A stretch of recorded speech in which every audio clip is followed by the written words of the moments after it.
Hallelujah. খ্রিস্টের প্রিয় বিশ্বাসী ঈশ্বরের সন্তানরা, আজকের আমি ঈশ্বরের পবিত্র বাক্য থেকে নতুন নিয়ম থেকে দেখব প্রথম পিতর তার 4 অধ্যায় 1 পদ। সেখানে বাক্য এইরূপ শিক্ষা দিচ্ছে, অতএব খ্রিস্ট মাংসে দুঃখভোগ করিয়াছেন বলিয়া তোমরাও সেইভাবে আপনাদিগকে সজ্জীভূত করো। কেননা মাংসে যাহার দুঃখভোগ হইয়াছে সে পাপ হইতে বিরত হইয়াছে। হালেলুইয়া। আমরা দেখতে পাই প্রভু যিশু যখন তিনি পৃথিবীতে ছিলেন, প্রভু যিশু খ্রিস্ট তিনি মাংসেতে, তিনি রক্ত মাংস দেহেতে তিনি কত কষ্টকে তিনি সহ্য করেছে, কত দুঃখকে তিনি সহ্য করেছে, কত প্রতারণাকে তিনি সহ্য করেছে, কত অপমানকে তিনি সহ্য করেছে, কত লাঞ্ছনাকে তিনি সহ্য করেছেন।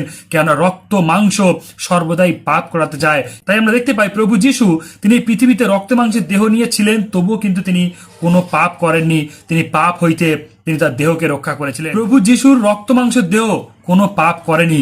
তিনি পাপ থেকে নিজেকে মুক্ত রেখেছিলেন, পাপ থেকে নিজেকে সরিয়ে রেখেছিলেন। তাই তো ঈশ্বরের বাক্য বলছে যে সেই জন্য খ্রিস্ট দেহতে কষ্ট ভোগ করেছিলেন, খ্রিস্ট দেহতে তিনি কষ্টকে, দুঃখকে তিনি সহ্য করেছিলেন। তাই তো তিনি মাংস দ্বারা কোনো পাপ করেনি, কিন্তু তিনি ঈশ্বরের ইচ্ছাকে পালন করেছিলেন। আমরা দেখি যে কারণ দেহেতে যে কষ্ট সহ্য করে সে সর্বদাই পাপ থেকে দূরে থাকে। যে দেহের মধ্যে থেকে কষ্টকে সহ্য করে, কেননা সর্বদাই দেখতে হবে পাপ করায় আমাদের রক্ত মাংস দেহ, রক্ত মাংস দেহ সর্বদাই চায় আরাম আয়েস। রক্ত মাংস দেহ চায় যে একটু উল্লাস, একটু আনন্দ, একটু জগৎকে নিয়ে মেতে থাকা, এটাই চাই রক্ত মাংসের দেহ। আর যখন আমরা রক্ত মাংসের দেহর ইচ্ছাকে যখন পালন করতে যাই, তখনই আমরা পাপ করে ফেলি। কিন্তু সর্বদাই জানতে হবে ঈশ্বর, আমাদের যে অন্তরে যে আত্মা আছে, আমাদের দেহের ভিতরে যে আত্মা আছে, সেই আত্মা সর্বদাই কিন্তু সে ঈশ্বরের সঙ্গে যুক্ত হতে চায়, ঈশ্বরের সঙ্গে কানেক্ট হতে চায়।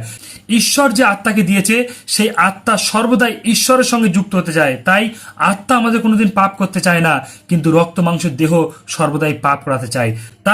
তাই ঈশ্বর বাক্য হতে লেখা আছে, কারণ দেহেতে যে কষ্ট সহ্য করে সে সর্বদাই পাপ থেকে দূরে থাকে। তাই আপনি যদি দেহেতে কষ্ট সহ্য করছেন, দুঃখ সহ্য করছেন, তাহলে আপনি জানবেন যে আপনি পাপ থেকে দূরে আছেন। কেন সর্বদাই মাংসের ইচ্ছা আমাদেরকে পাপের দিকে নিয়ে যায়, আর আত্মার ইচ্ছা আমাদেরকে ঈশ্বরের সাথে যুক্ত করে, স্বর্গরাজ্যের দিকে টেনে নিয়ে যায়, আমাদেরকে ঈশ্বরের সাথে কানেক্ট করে। তাই খ্রিস্টের প্রিয় বিশ্বাসী ঈশ্বরের সন্তানরা, মাংসের ইচ্ছাকে দূরে সরিয়ে দিন, আত্মার ইচ্ছাকে আপনি মেনে চলুন। আত্মা সর্বদাই ঐশ্বরিক বিষয় নিয়ে ভাবে, ঐশ্বরিক বিষয় নিয়ে চিন্তা করে, যেটা ঈশ্বর আমাদেরকে দিতে চায়। আত্মার ইচ্ছা হলো ঈশ্বরের বাক্য, আত্মার খাদ্য হলো ঈশ্বরের বাক্য, আর দেহের খাদ্য হলো এই জাগতিক খাদ্য। আপনি যখন জাগতিক বিষয়কে নিয়ে মাতবেন, তখন আপনি পাপ করবেন। কিন্তু যখন আপনার আত্মার ইচ্ছা নিয়ে যখন আপনি চিন্তা করবেন, তখন আপনি আরো ঈশ্বরের কাছে পৌঁছাবেন। কেন আত্মার খাদ্য সর্বদাই ঈশ্বরের বাক্য। হালেলুইয়া।